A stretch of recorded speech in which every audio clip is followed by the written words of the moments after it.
Okay, let's talk about the cloud. It's this term we hear all the time, right? It's behind your Netflix binge, your work files, pretty much your entire life online. But what is it, really? We're going to skip all the confusing tech jargon and break it down in a way that'll actually stick. And to really get to the heart of it, I've got a question for you, and it might sound a little weird at first. What on earth could a giant, complex computer server possibly have in common with a hot, cheesy pizza? Well, the answer is a lot more than you'd think. And believe it or not, this simple, kind of funny analogy is the absolute key to unlocking how the cloud really works. So stick with me, and by the end of this, you'll get cloud services as easily as you order dinner. But first, let's rewind the clock a bit. To really appreciate the cloud, you have to understand why we needed it in the first place. Before you could just, order computing power, companies had to do every single thing themselves. This was the age of on-premises infrastructure, and let me tell you, it was a world of headaches. Think about it like this. Imagine you want pizza, but to get it, you first have to grow your own wheat, raise a cow for the cheese, and literally build a brick oven in your own backyard. That's what it was like. Companies would spend months just planning, ordering massive amounts of hardware, and wrestling with tangled cables. And so much could go wrong that it actually led to this term, shelfware. Super expensive software that was bought, but was so hard to set up it just sat on a shelf, never even being used. It was a massive, costly nightmare.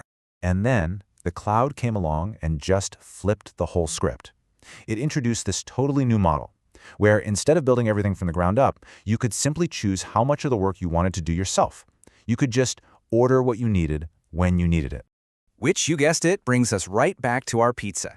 We're going to walk through the three main cloud models using this idea of pizza as a service. It is the perfect way to understand exactly who's responsible for what. Okay, first up is infrastructure as a service, or IaaS. In our pizza world, this is like a take-and-bake pizza. The shop gives you the kitchen, the dough, the sauce, the cheese, all the raw ingredients are there, but you're in charge of putting it all together and baking it exactly the way you want.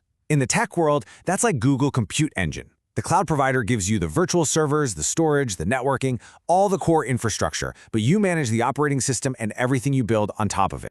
All right, next level up, platform as a service, or PaaS. This is like getting pizza delivered. The pizza place does all the hard work. They make the whole pizza and bring it right to your door. All you need to do is provide the plates and a table to eat at. For tech, think of services like Google App Engine. Developers can just upload their application code, and the platform handles all the complicated stuff underneath. It lets them focus purely on what they do best, building amazing apps. And finally, we have software as a service, or SaaS. This one's the easiest of all. It's just like dining out at a restaurant. You just show up, order your pizza, and enjoy it. The restaurant handles literally everything: the ingredients, the cooking, the serving, even the cleanup. You use this stuff every single day. Things like Gmail or Google Docs are perfect SaaS examples. You just open your web browser and use the software. You don't have to manage anything behind the scenes at all. So you see the pattern here, right? Whether it's take and bake, delivery, or dining out, each option is really about deciding who does the work. In the cloud, this whole idea has a name. It's called the shared responsibility model. It's basically a clear agreement on what you are responsible for and what the cloud provider manages for you. And this chart, well, it lays it all out perfectly. Just watch what happens as we move from the old school do-it-yourself model on the left, all the way across to the different cloud services. The key thing to notice is how the green part, that's what the cloud provider manages, just gets bigger and bigger, taking more and more of the heavy lifting off your plate. So let's break it down. With IaaS, the provider handles the really foundational stuff, the physical servers in a data center, and the virtualization that makes it all work. But everything on top of that is on you. You manage the operating system, how it scales up or down, and of course, your application and your data. This model gives you the most control. Now with PaaS, you see a huge shift. The provider now also manages the operating system and the runtime. And this is a total game changer, because it means your developers don't have to waste time patching servers or messing with complex configurations. Their job narrows down to just two things: building the app and managing the data. And finally, you get to SaaS, where, wow, pretty much the entire stack is managed for you by the provider. They handle the hardware, the OS, and even the application software itself.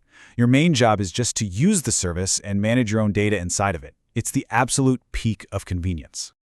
So what this all boils down to is a really fundamental trade-off. It's the core concept of the cloud, really. It's this constant balancing act between how much hands-on control you want versus how much convenience you need.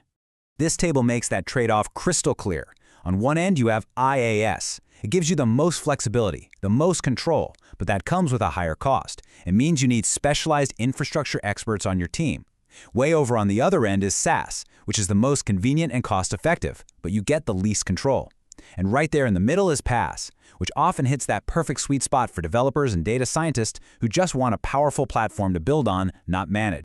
And this isn't just theory, right? This has a massive real-world impact. Get this quote from Wayfair. By using a PaaS solution, they made their machine learning jobs 5 to 10 times faster. That's the power of letting go of the low-level infrastructure.